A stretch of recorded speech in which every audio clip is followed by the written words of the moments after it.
Same sex marriage के मामले पर सुप्रीम कोर्ट ने एक ऐतिहासिक सुनवाई की और लेकिन जो निर्णय लिया है वो निर्णय कहीं न कहीं एलजीबीटीक्यू कम्युनिटी के लिए निराशाजनक है, क्योंकि सुप्रीम कोर्ट ने कहा है कि ये फैसला सेम सेक्स मैरिज का फैसला सरकार ले सकती है, यानी ये न्यायपालिका तय नहीं कर सकती है।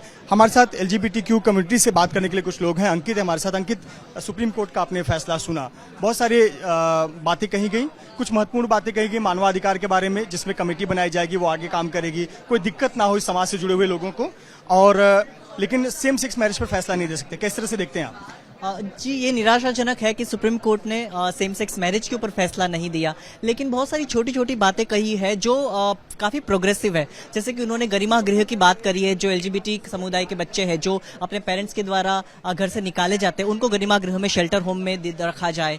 उसके अलावा कन्वर्जन थेरेपी को बैन करने की बात करी है। ट्रांसजेंडर पीपल जो है उनको मैरिज की अधिकार दिए गए हैं। तो इस तरह से बहुत सारे पॉजिटिव आउटकम भी हम देख रहे हैं जजमेंट में, लेकिन जो मुख्य मुद्दा था सेम सेक्स जेंडर के लोगों के अधिकारों का, उनके राइट्स को रिकॉग्नाइज करने का, कहीं ना कहीं उसमें थोड़ा सा कमी रह गई है। और हम आशा करते हैं कि सुप्रीम कोर्ट के निर्देश में जो कमेटी गवर्नमेंट बनाएगी वो इस अधिकारों को जो है वो अपहोल्ड करेगी। बिल्कुल। अंजलि हमारे साथ। अंजलि, आपने पूरा सुप्रीम कोर्ट का फैसला सुना, जिस प्रकार से 3-2 से ये कहा गया कि न्यायपालिका तय नहीं कर सकती है कि सेम सेक्स मैरिज को रिकॉग्नाइज किया जाए न किया जाए, इजाजत दी जाए।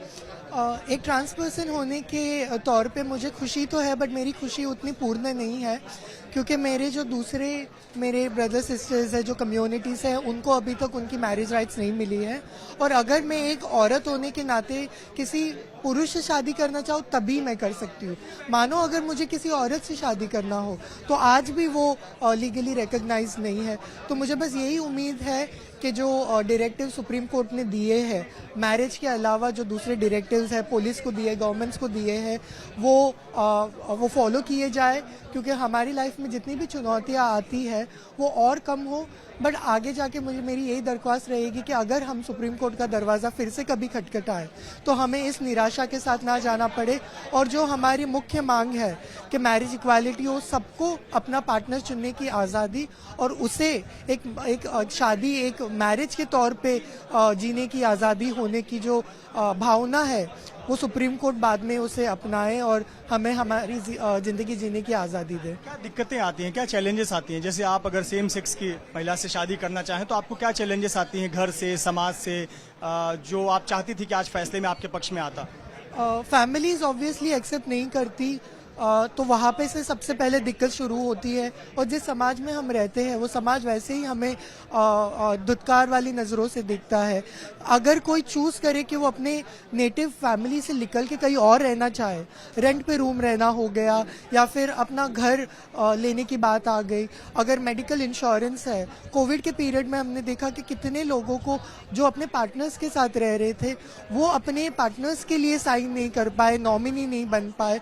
तो ये सारी जो तकलीफें, आप किसी भी एक परिवार को देखो जहाँ पे एक कपल होता है, वो किस तरीके से रहता है, उनके बच्चे होते हैं, वो अपनी एक दूसरे की देखभाल करते हैं, वो सारी चीज़ें फिर एक क्वेश्चन मार्क बन जाती है।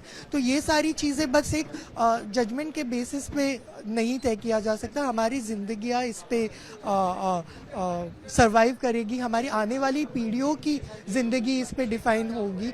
तो आई जस्ट होप कि आगे जाके इस जजमेंट को लेके हम काम करें और प्रोग्रेसिव जजमेंट आए कि हम वो जो खुल के सांस लेना चाहते हैं वो ले सकें। प्रोग्रेसिव जजमेंट आए, ऐसी उम्मीद, ऐसी अपेक्षा कर रहे हैं आप। क्या नाम है आपका? मैं सुधांशु हूँ। सुधांशु, हमें बताएं कि आज सुप्रीम कोर्ट का आपने फैसला सुना, बहुत सी बातें आप लोगों के पक्ष में कही गई, लेकिन जो मेन मुद्दा था सेम सेक्स मैरिज का, उसको सुप्रीम कोर्ट ने कहा कि हमारे अधिकार क्षेत्र में नहीं। जी, अभी तो उन्होंने, सुप्रीम कोर्ट ने यही कहा है कि ये अभी पार्लियामेंट पे जाएगा, ये न्यायालय के बाउंड्रीज में नहीं आता, और वो अगर ये कुछ इस पे कुछ इनपुट देंगे तो ये जुडिशियल लेजिस्लेशन होगा। बट सुप्रीम कोर्ट ने कुछ अच्छी बातें भी की, जो डायरेक्टिव्स उन्होंने पुलिस पर्सनल को दी है क्वियर रिलेशनशिप्स को लेके, क्वियर पार्टनर्स को लेके।